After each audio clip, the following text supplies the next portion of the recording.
Hey everyone, Cody Lima here again, and I am on yet another trip down memory lane. This is my third ever Minecraft world that I had on Bedrock on my Xbox. The second one, well, I accidentally deleted the second one, so we don't talk about that. But I've already done a little tour of my first one, and then this, as I said, is my third one. So hopefully, if you watch the first one, you will see some sort of improvement, I would imagine. No guarantees though. So let's get into it. And as you can see behind me, if you haven't figured it out, I was planning on building a giant glass pyramid. And I got pretty far with it. I did get pretty far with it. And this was, you know, my main base. So we're going to start.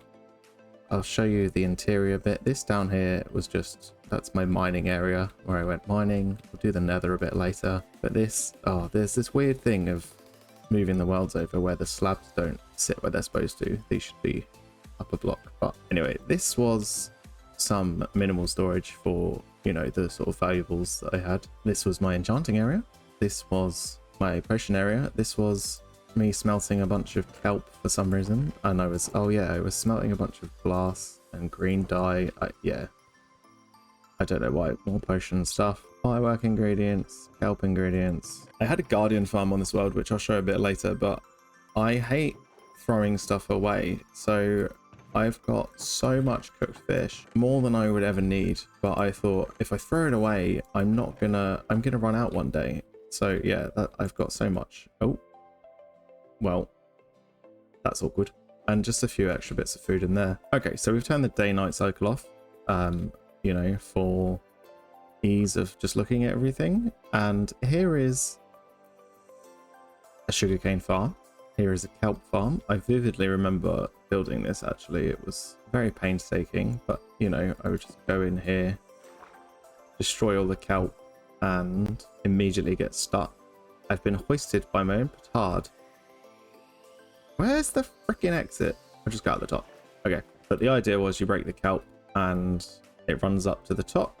And see, this is bugged out because of the conversion over from bedrock, but these were all flowing, so it would flow into these in the middle. But yeah, definitely broken. There's a squid dying as well. And we have pumpkins and melons. I just wanted this to look cool, really, and I thought, you know, I don't really need all these crops, but I thought it was a cool design, a cool idea. So then we've got carrots, potatoes, wheat. And then over here, we've got our animal habitats. Again, the inversion has lost all the entity data, so none of the mobs are in here, but llamas, horses, cats and dogs, I'm not sure which way around. And these honestly are horrible. They look like prison cells, and I would do these differently if I did it again. This was my little bee area. There's a bunch of beehives and bee nests and stuff. And then in here we had pandas. This was ice, polar bears, and this was mushrooms. And this was, again, that shouldn't be a brown mushroom block. That should be, this is okay, this is weird. This should be mushroom stem blocks. This has done a weird thing. That's what it should look like. I don't know why it did that weird thing. Anyway, this, you know, this was all for animals and stuff. And then here is bamboo, much bamboo. This was before it was actually useful. It's useful now because, you know, we can use it to make wood and stuff. And I did have some flying machines in here, which I'm not going to trigger because they probably won't work because it's probably a bedrock thing. And then this is an iron farm, which did have villagers in it, but obviously they have not made it across the jump, but that's okay because this design would not work anymore anyway. Even in bedrock, I think it doesn't work because they're always changing the way the game works, the dynamics of the game, and that's a little bit frustrating. But I guess it encourages people to start new worlds. And then this is a cactus farm, all the cactus, a passive cactus farm, so they just, you know, break off, go down. And the storage for that is actually in here. And this is my storage. Again, it's not automated. Didn't really know a lot about automation storage wise at this stage. And I thought, yeah, it's fine. I can just chuck stuff, you know, where it needs to go. But yeah, if I did this again, I would definitely automate a lot of it. And just for a point of reference, this is where all the cactus ended up. This little hallway here, it goes through to the bamboo farm. and I actually really enjoyed working on this, trying to merge the two. I was trying to combine the, you know, the grassy woodland look with this sort of lava industrially kind of look, and I think it did an okay job. It was obsessed with the sandstone, as you can tell, and then this goes back to this area, and yeah, there's a bit of redstone that I did. Absolutely incredible that I managed to do some redstone. And then the last two places, this was just cocoa beans again, completely manual farm, but you know, you never know how much brown dye you're going to need. I don't like the jungle leaves in a desert biome. They look horrible. They're very desaturated and grim looking, to be honest. And then down here we have, this was where my obsession with spiral staircases began, and it doesn't work. It's broken because of the transfer over, but I've made a lot of staircases like this in my time. But yeah, this was a double zombie spawner, so I'm just gonna switch into spectator mode. And as you can see, there's some glow squid in it for some reason. But yeah, zombie spawner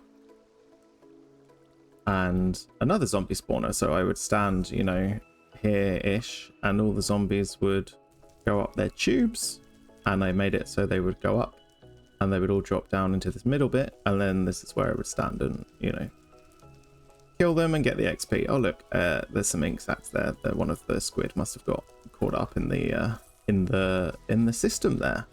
So as you can see, this is 3/4 done in terms of the glass.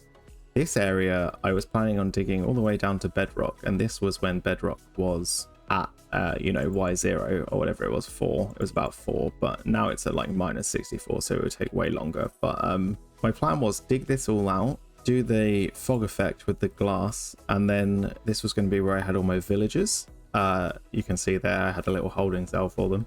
And yeah, I was obviously working on this at the time of moving on from this world. I can't quite remember why I abandoned this world. I think it might be because I switched over to PC, and then I just, you know, I never played on my Xbox again after that because PC is just so much easier. This area here, I cannot for the life of me remember what I was planning on doing with this side. Possibly farms of some sort. I honestly don't know. I would purely be speculating, but I think it was maybe going to be like sheep, cows, pigs and chickens. I was going to do those 4 because I've got pretty much it, well, not every animal, but most of the other animals over there, and I think this was going to be like big old sheep, cow and all that, but I just never got round to it, as you can see. And I was also in the process of trying to sort of blend this all together. I mean, you can see there was a village here, and you can see where I've sort of had to make room for the pyramid. Just a little side note over here, there is this is a skeleton spawner, I believe, which I used as well for XP and bones. You can see that I was sort of planning on terraforming all of this, and what I was actually planning on doing was this river actually stopped around here, I think, and I was planning on extending it all the way around the side. You know, it was going to come all the way around here and all the way around here and meet up with this one, and possibly spring off in this direction too. We will get over there in a second. You've probably seen that out of the corner of your eye. And that was the plan there, was to make it so the river sort of encircled the whole pyramid. I thought that would look cool. But again, yeah, I just never got that far with it, annoyingly. And then here we have, I forget how close together these things were. When you play on Bedrock on the Xbox, the render distance is very small, and this felt like it was miles away, but actually it's very close. Anyway, this up here is a creeper farm, which probably does not work anymore. Actually, I can guarantee it doesn't work because I'm pretty sure it had cats in it, but the cats will no longer be there because of the changeover, I would imagine. Yeah, so there's supposed to be cats on these little carpets there, but yeah. And then this over here was a farm for squid and that sort of thing. It was mainly for squid, and you can probably, yeah. So I got a bunch of fish and bones and stuff out of it too. But I found that if I stood over here, the creeper farm would run and this farm would run. So this was like ideal place to stand. I remember having so many problems with the minecarts under here and having to fish them out and stuff. They would just get stuck on each other and things, and it was probably from the chunks loading and unloading as well. So that was always a pain in the butt, but we got there. It ran pretty well. But yeah, as you can see, I was planning on turning this creeper farm into a giant creeper, and again, I just never finished it. There's a bit of a theme here with me not finishing projects. You'll probably notice that the more we go through this video. And down here, this is my Guardian farm, and I have to say, I remember making this and it took forever, and I was super happy with it when I finally finished, because in Bedrock, it used to be the case, I don't know if it still is, because I haven't played it in so long, but it used to be the case that Guardians would only spawn on certain coordinates in an ocean monument. So you had to, this is basically what you had to do, you had to get rid of the entire monument, and then they would only spawn on these particular places. So like here, this here is a spawning spot, you know, and that's the only way to do it. So that was very time consuming. I remember digging it all out. This was at a time when I'd started watching Minecraft YouTubers, and mostly Hermitcraft, and one of the ones that I watched had done this before with an ocean monument where the water just kind of goes down the sides, and I thought it looked really cool. I still do think it looks quite cool to just have the water flowing down the sides like that, and the water mechanics in Minecraft are so difficult to deal with as well, so this took ages to make it perfect like this. But yeah, so I set up all these, you know, individual things, and basically the idea is they spawn, they get pushed down, they go through the lava, take damage, and then they die from full damage at the bottom. And then this is just the storage for it. It's probably fairly empty at this point. I always liked this little thing that I did. It was supposed to, my intention was for it to look like a reflection, but I forgot about, you know, the chests and stuff, but I still think it looks pretty cool. I'd like to revisit this idea at some point in a future build, I think. So now we're going to go into the Nether, and this, I need to go this way if I recall correctly. I hadn't got very far in here. So in here, I built this room, again, not my finest work, but it was enough to stop mob spawning, so that's good. That's just the portal that goes to the skeleton spawner that I showed you earlier. I made sure to have some stuff here, and I used this respawn anchor just in case I died. I had to go back and get all my stuff. This was a bastion that I was tearing down. As you can see, I was going all right with it, but it was taking a very long time. My plan was to make this into like a piglin trading hall, which I never got round to, obviously. Again, there's that theme, but that was the idea. I don't like that I've used so much. Well, it looks okay from the inside, actually, this diorite, but it looks terrible on the outside.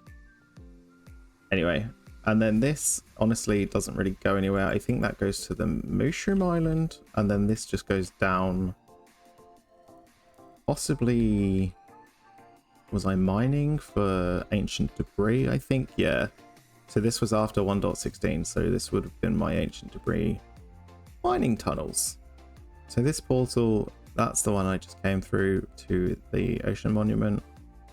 Again, I like this.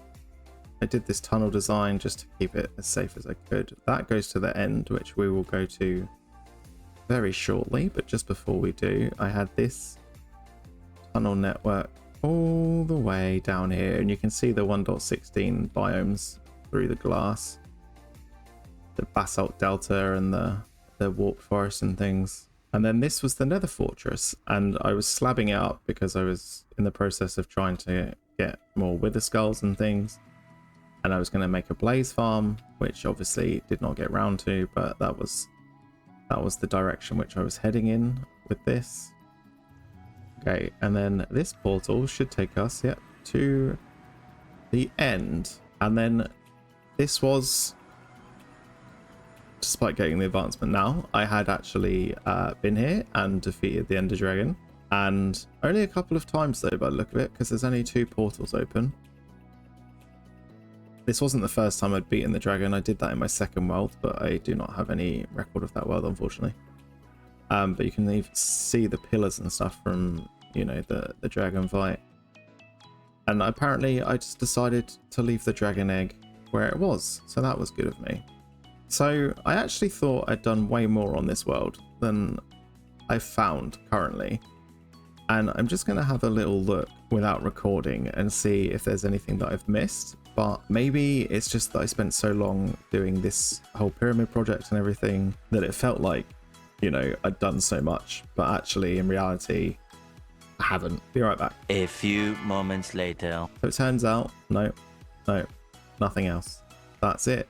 And like I said, I think I abandoned this world to go and play on the PC. And I just never came back here. And which is kind of sad a little. But, you know, so many unfinished projects and everything. I found this little map, which is cool. This is obviously the pyramid. It looks cool with all the, you know, different colors and stuff, with this is all the crop area, and this is the, you know, the animals and everything. But yeah, I honestly think that's as far as I got. Oh, there's a book here. Let's see what's in here. To do. Animal section, landscape, creeper decor, slime farm, villager, trading hall, bone farm decor, livestock area, wood farm, mushroom farm, more landscaping, raid farm, piglin farm, end stuff. Yeah, so honestly, I think I just didn't get around to finishing stuff that I wanted to finish, which there's probably a lesson in there somewhere. I mean, sometimes it's good to start a new world and start afresh with new ideas, especially when there's all these updates and things. It's nice to have a fresh start. I hope you enjoyed the tour of this world, and this pyramid was honestly one of the best projects I've ever worked on in Minecraft, the most time consuming and effort making. So maybe one day I'll get nostalgic and I'll come back and I'll finish the thing off, but who knows. Thank you for watching, and I will see you next time. Goodbye.